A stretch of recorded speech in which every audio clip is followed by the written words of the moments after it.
Hello दोस्तों, आज की इस कहानी में आप सभी का स्वागत है। दोस्तों, मेरा नाम शिल्पा है। मेरी उम्र 26 साल है, लेकिन मैं दिखने में अभी भी बहुत खूबसूरत लगती हूँ।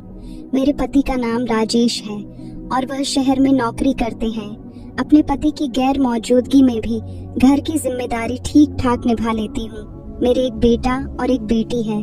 जिंदगी ने कब करवट ले ली मुझको पता ही नहीं चला। मेरी जेठानी का भतीजा कार्तिक अक्सर हमारे घर आता रहता था।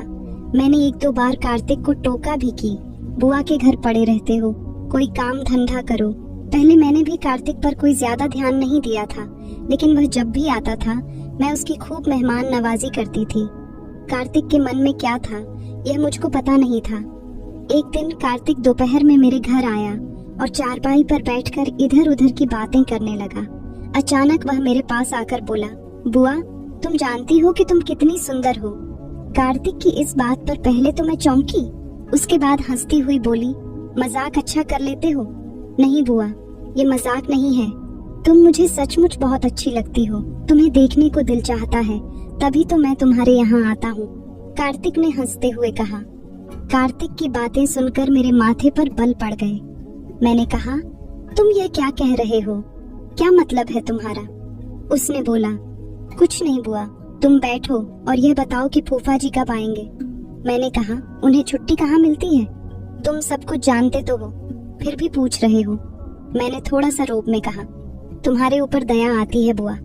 फूफा जी को तो तुम्हारी फिक्र ही नहीं है। अगर उन्हें फिक्र होती तो इतने दिनों बाद घर न आते। वह चाहते तो गांव में ही कोई काम कर सकते थे। यह कहकर कार्तिक ने जैसे मेरी दुखती रग पर हाथ रख दिया था। इसके बाद मेरे करीब आकर वह मेरा हाथ पकड़ते हुए बोला, बुआ, अब तुम चिंता मत करो, सब कुछ ठीक हो जाएगा। इतना कहकर कार्तिक तो चला गया, लेकिन मेरे मन में कई सवाल छोड़ गए। मैं सोचने लगी कि आखिर कार्तिक का मेरे यहाँ आने जाने का मकसद क्या है। 24 साल का कार्तिक देखने में ठीक ठाक था। वह अविवाहित था और अपने गांव की एक दुकान पर काम करता था। तनख्वाह तो ज्यादा नहीं थी, पर वहाँ उसे अच्छी कमाई हो जाती थी। मेरी जेठानी के यहाँ आते जाते उसका दिल मुझ पर आ गया था। मैं पति की दूरी से बहुत परेशान थी। इसी का बहाना बनाकर उसने मेरे दिल में जगह बनानी शुरू कर दी थी। रिश्ते की नजदीकियां रास्ते में बाधक थी। कार्तिक को इस बात का भी डर लग रहा था कि अगर मुझको बुरा लग गया तो परिवार में तूफान आ जाएगा। उस दिन कार्तिक के जाने के बाद मैं देर तक उसी के बारे में सोचती रही कि आखिर कार्तिक चाहता क्या है। इस रात मुझको देर तक नींद नहीं आई। कार्तिक की बातचीत का अंदाज मन मोहने वाला था, लेकिन मैं उम्र और रिश्ते में कार्तिक से बड़ी थी। मन में पति के प्रति गुस्सा भी आया, क्योंकि पति से दूरी के कारण ही मेरा मन डगमगा रहा था। मैंने तय कर लिया कि इस बार जब पति घर आएंगे तो मैं उनसे कहूंगी कि या तो वह गांव में रहकर कोई काम करे या फिर मुझे भी अपने साथ ले चले। कुछ दिनों बाद राजेश छुट्टी पर आया तो मैंने कहा, देखो, तुम्हारे बिना मेरा यहाँ बिल्कुल भी मन नहीं लगता। या तो तुम यहीं कोई काम कर लो या फिर मैं भी बच्चों को लेकर शहर चलकर तुम्हारे साथ रहूंगी। मेरी बात सुनकर राजेश बोला, लगता है तुम पगला आ गई हो। तुम अपनी उम्र तो देखो, बच्चे बड़े हो रहे हैं और तुम्हें रोमांस सूझ रहा है। पति के जवाब पर मैं कुछ नहीं बोली। राजेश 2 दिन तक घर पर रहा। तब तक मैं काफी खुश रही, पर पति के जाने के बाद मेरे जिस्म की भूख फिर से उठने लगी। मैं उदास हो गई। तब मेरे दिलो दिमाग में कार्तिक घूमने लगा। मैं उससे मिलने को उतावली हो उठी। इतना ही नहीं, मैं अपनी जेठानी के घर जाकर बोली, दीदी, कार्तिक आया नहीं क्या? जेठानी ने कहा, आया तो था, पर जल्दी में था। उदास मन से मैं वापस आने को हुई। तभी जेठानी ने कहा, शायद वह कल आएगा।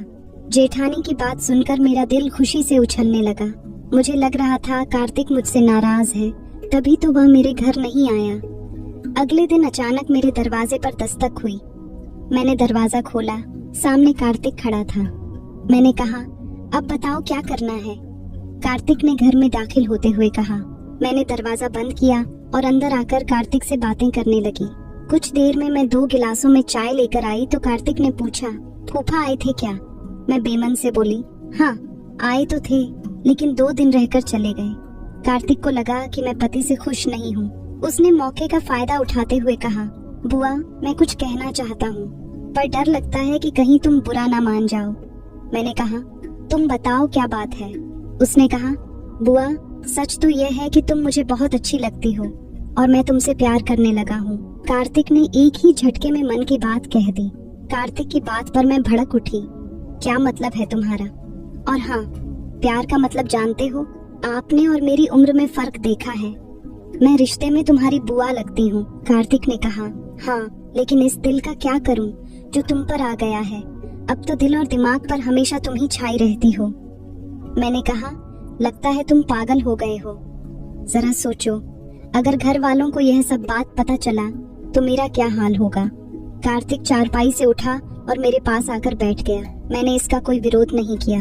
इससे कार्तिक की हिम्मत बढ़ गई। इसके बाद मैं भी खुद को नहीं रोक सकी और जोश जोश में हम दोनों के बीच मस्त वाला क्रिकेट का खेल हो गया।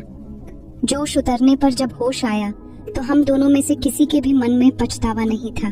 मुझको अपना मोबाइल नंबर देकर और फिर आने का वादा करके कार्तिक चला गया। उस दिन के बाद मेरी तो जैसे दुनिया ही बदल गई। पर कभी कभी मुझे भी लगता है कि अगर भेद खुल गया तो क्या होगा। अब कार्तिक का आना जाना लगा रहने लगा। इसी बीच एक दिन राजेश अचानक घर आ गया। उसकी तबीयत खराब थी, पर उस समय घर पर कार्तिक नहीं था। मैं डर गई थी कहीं पति की मौजूदगी में कार्तिक ना आ जाए। इसीलिए मैंने कार्तिक को फोन करके सतर्क कर दिया। हफ्ते भर बाद राजेश चला गया, पर मेरे मन में डर समा गया। पड़ोसियों को मेरे घर कार्तिक का आना जाना अखरने लगा था। आखिर एक दिन पड़ोसन ने मुझको टोक ही दिया। जवान लड़के का इस तरह घर आना जाना ठीक नहीं है। अपने जवान बेटी का कुछ तो ख्याल करो। मैं थुनक कर बोली, अपने घर का ख्याल मैं खुद रख लूंगी, तुम हमारी फिक्र मत करो। कार्तिक मेरे यहाँ बेखौफ और बिना रोक टोक आता जाता था। पड़ोसियों के मन में भी शक के बीज पड़ चुकी थी। एक दिन जब राजेश घर आया तो एक पड़ोसी ने कहा, कार्तिक तुम्हारी गैर मौजूदगी में तुम्हारे घर अक्सर आता है, तुम्हें इस बात पर ध्यान देना चाहिए। इस बात से राजेश को लगा जरूर कुछ गड़बड़ है। उसने मुझसे पूछा, ये कार्तिक का क्या चक्कर है?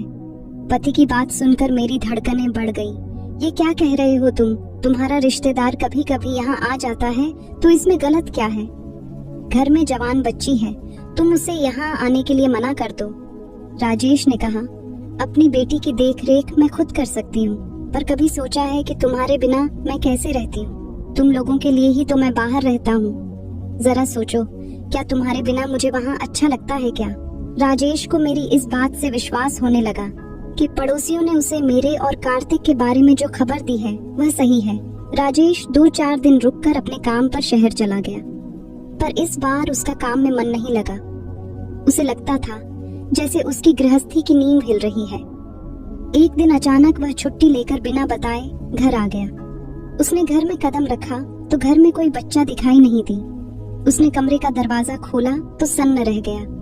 मैं और कार्तिक एक साथ थे। गुस्से में राजेश ने डंडा उठाया और मेरी खूब पिटाई की, जबकि कार्तिक भाग गया।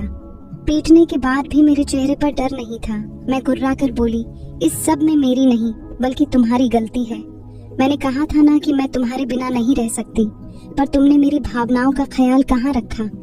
राजेश का गुस्सा बढ़ गया और वह हैरान था कि मैंने रिश्तों का भी ख्याल नहीं रखा। कार्तिक तो मेरे बेटे की तरह है। उसने कहा, ठीक है, अब मैं आ गया हूँ, सब संभाल लूंगा। मैंने पूछा, मैं आ गया हूँ से क्या मतलब है तुम्हारा? राजेश ने कहा, अब मैं नौकरी छोड़कर हमेशा के लिए आ गया हूँ। यहीं खेती बाड़ी करूंगा, फिर देखूंगा तुझे। पति की नौकरी छोड़ने की बात सुनकर मैं परेशान हो उठी, क्योंकि मुझे कार्तिक से मिलने का मौका नहीं मिल सकता था। मैंने कार्तिक को सारी बात बताकर सतर्क रहने को कहा। अब मैं किसी भी कीमत पर कार्तिक को छोड़ने को तैयार नहीं थी। मेरे मन में पति के प्रति नफरत पैदा हो गई। राजेश को अब इस बात का डर लगा रहता था कि मैं कार्तिक के साथ भाग न जाऊं। अगर ऐसा हो गया तो समाज में उसकी नाक ही कट जाएगी। लिहाजा उसे मुझसे नफरत हो गई। बेटी भी जवान थी, पर वह मेरी ही तरफ से बोलती थी। उसे इस बात का भी डर था कहीं बेटी भी गुमराह ना हो जाए। राजेश की चौकसी के बावजूद मैं और कार्तिक मौका पाकर घर से बाहर निकलने लगे। यह बात भी राजेश से ज्यादा दिनों तक छिपी नहीं। उसने मुझको एक बार फिर समझाने की कोशिश की, पर मैं कुछ भी मानने को तैयार नहीं थी। राजेश समझ गया कोई बड़ा कदम उठाना ही पड़ेगा, वरना उसकी गृहस्थी डूब जाएगी। घर का वातावरण काफी तनावपूर्ण रहने लगा था। कार्तिक राजेश की खुशियों के रास्ते में बाधा बन गया था। काफी सोचने विचारने के बाद राजेश को लगा इस समस्या का एक ही हल है कि रास्ते से कांटे को जड़ से निकाल दिया जाए। दूसरी ओर रोज रोज पीटने से मुझको लगने लगा था अब मैं अपने पति के साथ ज्यादा दिनों तक नहीं रह सकती। मैं खुलकर कार्तिक के साथ अपनी दुनिया बसाना चाहती थी। राजेश धीरे धीरे अपने इरादे को मजबूत कर रहा था। बेशक यह काम उसके लिए कठिन था, पर एक और चरित्रहीन पत्नी थी तो दूसरी ओर बेलगाम भतीजा। दोनों उसके गुस्से को हवा दे रहे थे। एक दिन राजेश खेत में काम कर रहा था, तभी कार्तिक मुझसे मिलने आया। तभी राजेश आ गया। कार्तिक को देखते ही उसका गुस्सा 7वें आसमान पर पहुंच गया। उसको देखकर कार्तिक ने वहां से भागना चाहा, तभी कार्तिक ने हाथ में लिए फावड़ा उसके सिर पर दे मारा।